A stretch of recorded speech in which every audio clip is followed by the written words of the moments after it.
higher education that would then develop the comprehensive education improvement plan for that school, and that they would then execute it. Because right now, in my opinion, no one manages the schools. They're managed by rules.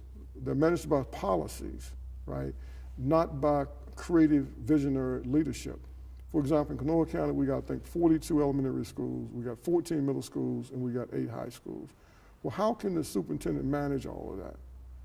You can't, no one's really managing the schools. We got to put all these policies and rules in place that sometimes stifles creativity and ingenuity, because a principal and his staff can't do what they think they need to do for their population of young people that they have in the context of their community.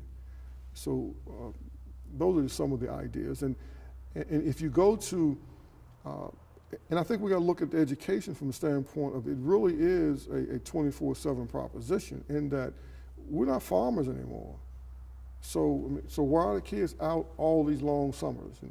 No, we need to have educational enrichment and things done as a way of addressing deficiencies that children might have during those long summer breaks.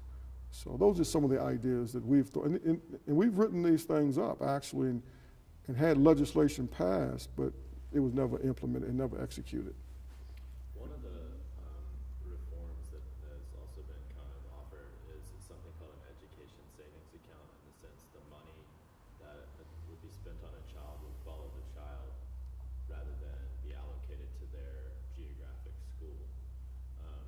But it kind of works off the idea that the school system should exist for the kids, not the kids exist for the public schools. So do you have a feeling on that? Do you think that more autonomy for parents is a good thing? And how do you sort of feel about parental choice and that concept? You know, I believe that we need a menu of options that communities and that parents can select from. Some of the ideas that have been postulated, I'm sure that there's room for those ideas. Education savings account, for example. But in a community like the west side of Charleston, where the educational development of the community has been stunted, so there are not, a lot of the parents just don't have the education themselves or the sophistication to be able to navigate that. So the more conscientious parents, the more responsible parents, they would take advantage of that. You know, I tell people often, we got quasi-charter schools already. And everyone kind of pushed back on that. I say, no, if you look at the west side of Charleston, some of our best students here, particularly at the middle school level, never attend the middle school that's in the community. Their parents are able to get them in South Charleston Middle School or Horace Mann Middle School across the river, right? And they're some of our better students. So these schools have room for some of our better students, and have room for some of our better athletes, right? So if you look at some of the athletes that end up going to George Washington High School, the second probably highest performing school in the state consistently, and maybe sometime it tops, Morgantown has been #1, one of the more affluent communities, has the highest percentage of its kids that go to college, probably close to 99%. Well, they always have room for some of our best athletes.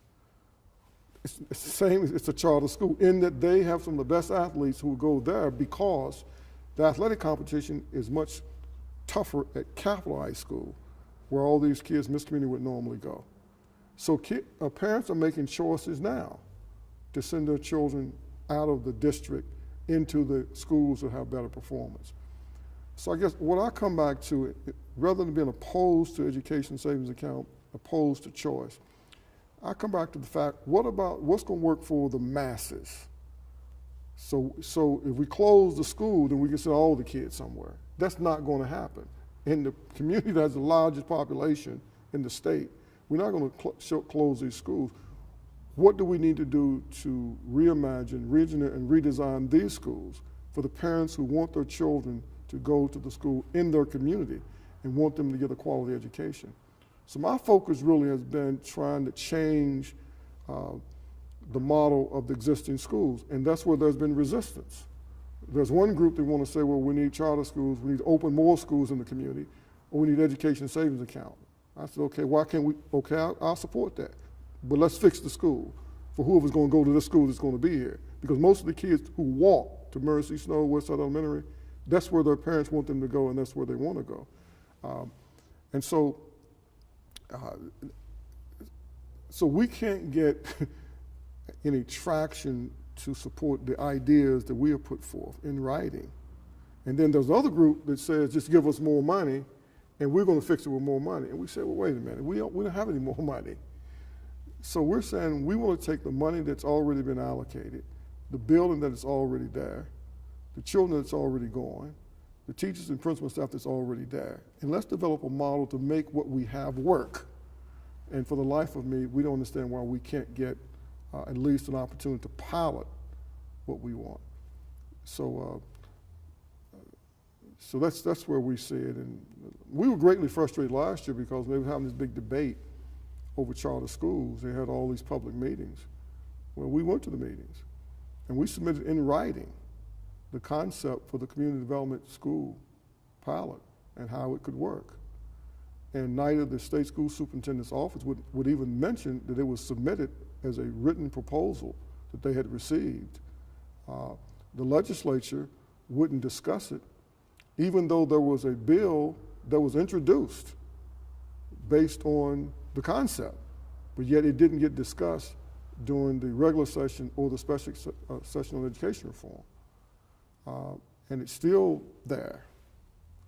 So I've been one of the people, not that I don't have a strong opinion, but I've been one who said, okay, I can accept a menu, right? But we want our idea on the menu. See, so we could not get the charter school people to support putting our idea on the menu. We couldn't get the people who don't want charter schools to accept putting our idea on the menu. And the choice people and the education savings accounts people. But we had an idea that says we think we can change the existing system, but we couldn't get it on the agenda for discussion and consideration. I wonder, just a couple more questions for me, and then AJ can jump in. And as best you can, if you can try and maintain eye contact right down the line right here. How does the way that we prosecute and incarcerate affect the quality of our schools, in the sense that even if we had choice and even if we had local school initiatives like yours or education savings accounts, if we incarcerate 30% of the men in those communities, will we have a successful education system? I think that, and I like to use the term over-incarceration, because I think a word that's overused is mass incarceration. People talk about it, but the masses aren't incarcerated, right? We got less than 0.6% of the people. But we over-criminalization. We have over-prosecution, and we have over-incarceration.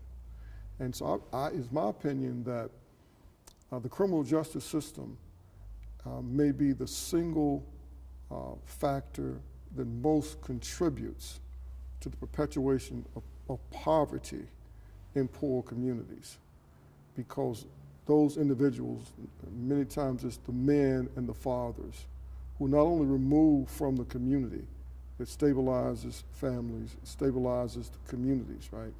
But even when they return from incarceration, they're no longer full citizens, in that as a convicted felon, their citizenship is infringed upon, it's limited, and it's restricted.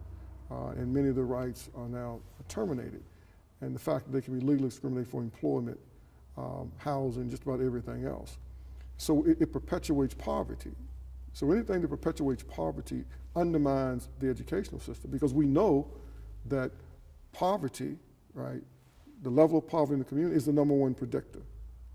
And so the criminal justice system is perpetuating poverty in communities. And so what I'm trying to say is not merely that we are sending people to prison, it's the fact that they then have a lifetime sentence of consequences.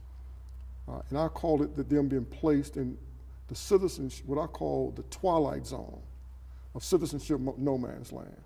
And so what I'm trying to do is get a conversation using the right nomenclature So some people say that an ex-offender is a second-class citizen.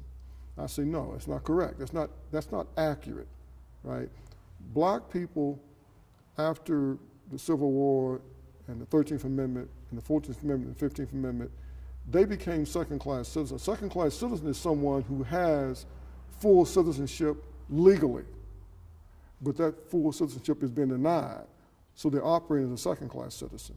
No, an ex-offender is no longer a full citizen because due process has occurred that the 14th Amendment said has to occur. Now their citizenship right can be infringed upon, so now they no longer have the equal protection under the law of the 14th Amendment. They no longer have the protection of the 1964 Civil Rights Act. And until they complete parole and probation in a lot of states, they don't even have the right to vote, the 65 Voters Act, and they no longer can bear a firearm, they no longer can serve a jury. So you gotta start realizing that these people are no longer full citizens because they can be legally discriminated against. And that becomes a factor that perpetuates the cycle of poverty.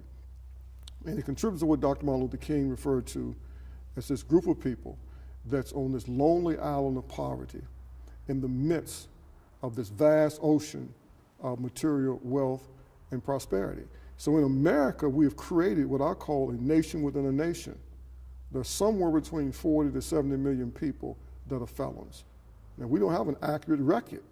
You can't find what the accurate number is, but that's what the estimates are that many of the analysts have predicted. That's larger than just about every country in the Middle East, population-wise, and most countries in Europe. We've got a nation within a nation in this country today. Now bring it down to West Virginia. It's estimated we have 150,000 felons in West Virginia. That's 10% of the adult population. So if you connect a couple of people, now look at the math, and we got 1 in 5.5 of our people lived in poverty. So somewhere between 30 and 350,000 people in poverty in West Virginia, and we got 150,000 felons. Connect our children to these felons, and you got the people that are in poverty. And you will never move them out of poverty.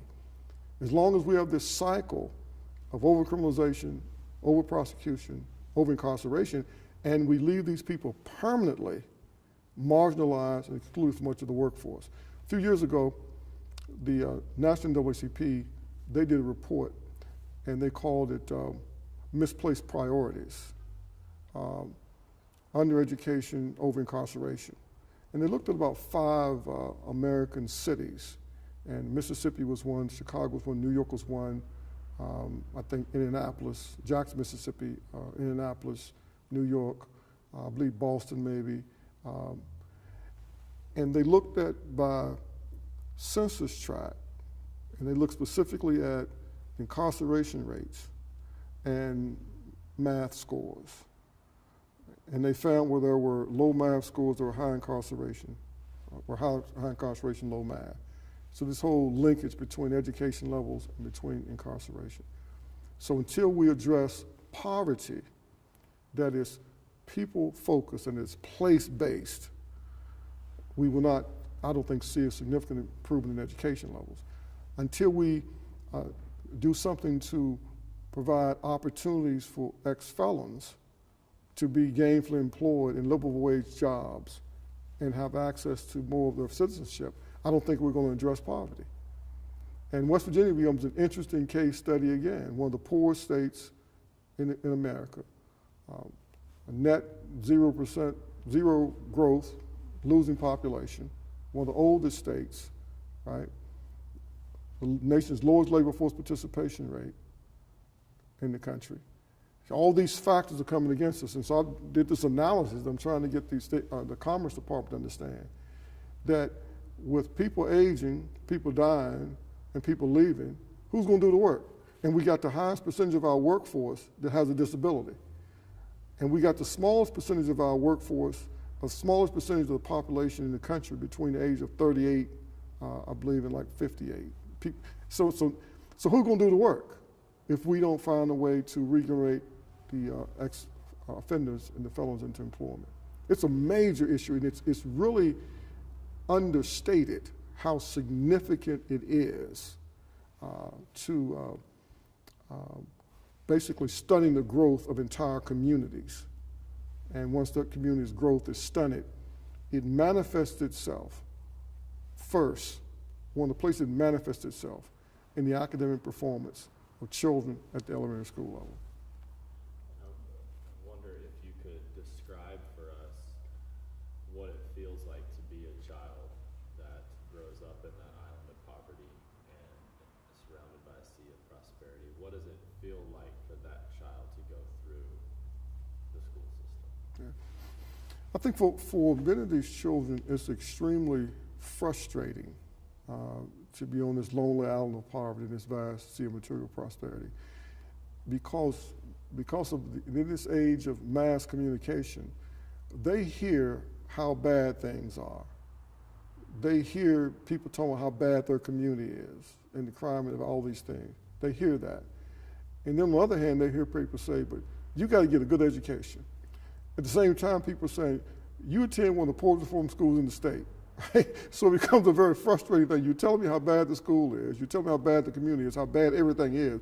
But you're telling me I'm going to get this world-class education in this broken, bad, dysfunctional system, right? So I think it's extremely frustrating for some of the children. But a lot of them still demonstrate tremendous resiliency. And they're still trying. And they're still hustling, right? And there are some children that are overwhelmed. I mean, they're overwhelmed. They've been abused. They've been neglected. They're not motivated to learn. They're greatly discouraged. Their spirit has been crushed. And they create problems in the school for the other students that want to learn. But most of them are still trying. And that's why we believe if we can get an opportunity to create the model that we think will work, we think that we could possibly have better outcomes for more children than what we're currently having. But a lot of these children's spirit has been crushed. And that's why we do what we try to do in terms of trying to encourage them, give them different experiences, take them to see different things, let them have see different possibilities, have their imagination to be expanded, and to try to treat them like we believe they're really special. But it's hard for kids that live in some of these situations to be able to weather all that they're up against. And still stay focused and believe if I just do this, it's going to work out for me. I think it's tremendously frustrating.